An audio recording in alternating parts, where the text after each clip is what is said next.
12 তারিখ সারাদিন তুমি কাকে ভোট দিবা, ধানের শীষকে নাকি দাঁড়িপাল্লাকে? তোমার তো ভোটই হয় নাই, থাক। আর তোমার এটা তো একটা কেমন দখলদারিত্ব কথা বলে ফেললাম না। আস্তাগফিরুল্লাহ রব্বি মিন কুল্লি জামবি ওয়া আতুবু ইলাইহি লা হাওলা ওয়ালা কুওয়াতা ইল্লা বিল্লাহিল আলিয়্যুল আযীম। আমি যে বললাম 12 তারিখ তুমি সারাদিন, 12 তারিখকে সে সারাদিন বা কেউ কি ভোট দিতে পারবে? তাহলে সে সে 14 গোষ্ঠী সবার ভোট দেওয়া লাগবে না তার, কিন্তু সে তো ভোট দিবে একটা।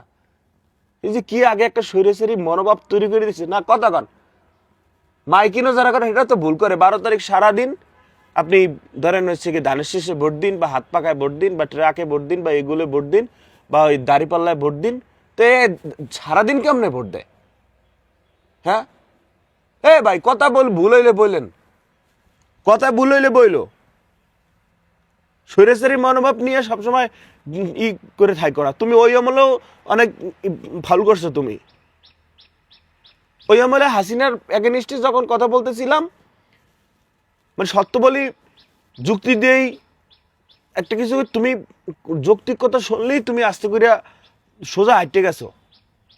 যৌক্তিক কথা তোমার ভিতরে কোনো ধরনের ভালো লাগে নাই।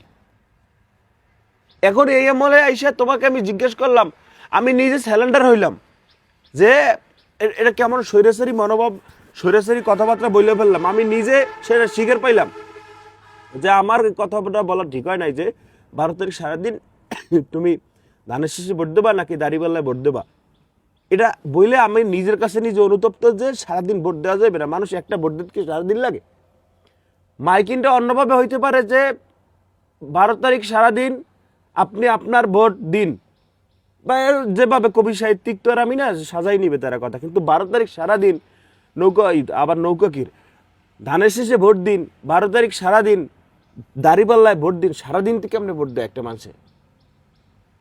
তো যাই হোক, আমি এখন যেটা বলতে চাই যে তুমি এই আমলে আইসাও, ওই আমলে তো কথা শুনে আসতে চুপ করে চলে গেলা।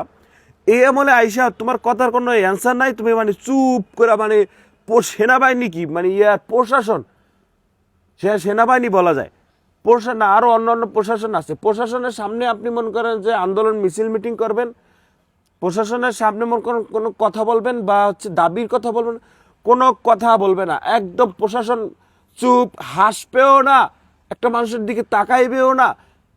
মানে প্রশাসন হে কাজ করবে, মানে কোনো ধরনের তার ভিতরে কোনো ফিলিংস, অনুভূতি, কোনো কিছু নাই। প্রশাসন এরকম করে চাই থাকবে। তোর অবস্থা তো প্রশাসনের মতো হয়েছে।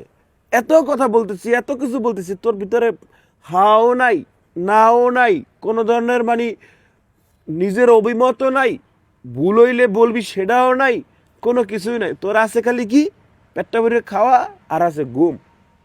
এখন কোনটা সাপোর্ট দাও তুই? মনে করছে যে এখন হাসিনা আছে, এখন আর ভোট লাগবে না, এখন আর ভোট না দিলি বা কি হইবে, তো যে অর্থে তো হইবি। এই মনোভাব তৈরি কর, বাদ দে। যে এখন ভোট লাগবে না, এমনি এমনি হয়ে যাবে, সেই ধরনের চিন্তা তুই বাদ দে। ওই ধরনের মনের ভিতরে তোর কোনো মনোবাসনা, তোর কোনো কিছু থাকলে সেটা পরিহার কর। আগের হাসিনা নাই, এখন হাসিনা এখন পাশের দেশে থাকে। হে এখন এখন কেউ হইতে হইলে লালু তো বাইরে যাবে পিছন দিয়া, ভোট লাগবে, হে ভোট দিয়ে তারপর হইতে হইবে। এই জিনিসটা তুই মাথায় রাখিস। তুই মনে ঘুমাইস না নিশ্চিন্তে, তুই তো 12 তারিখ ঘুমাবি। তুই এটা ঘুমাইস না যে ভোট আমি না দিলে কি আমার ভোটের ভ্যালু আছে? সবার ভোটের ভ্যালু আছে। কথা কোনো কথার উত্তর নাই। যাক, উত্তর মতো লাগবে না। করেন, 12 তারিখ আপনি কাকে ভোট দিবেন, দাঁড়িপাল্লা নাকি ধানের শীষ? জানান, কমেন্টে জানান।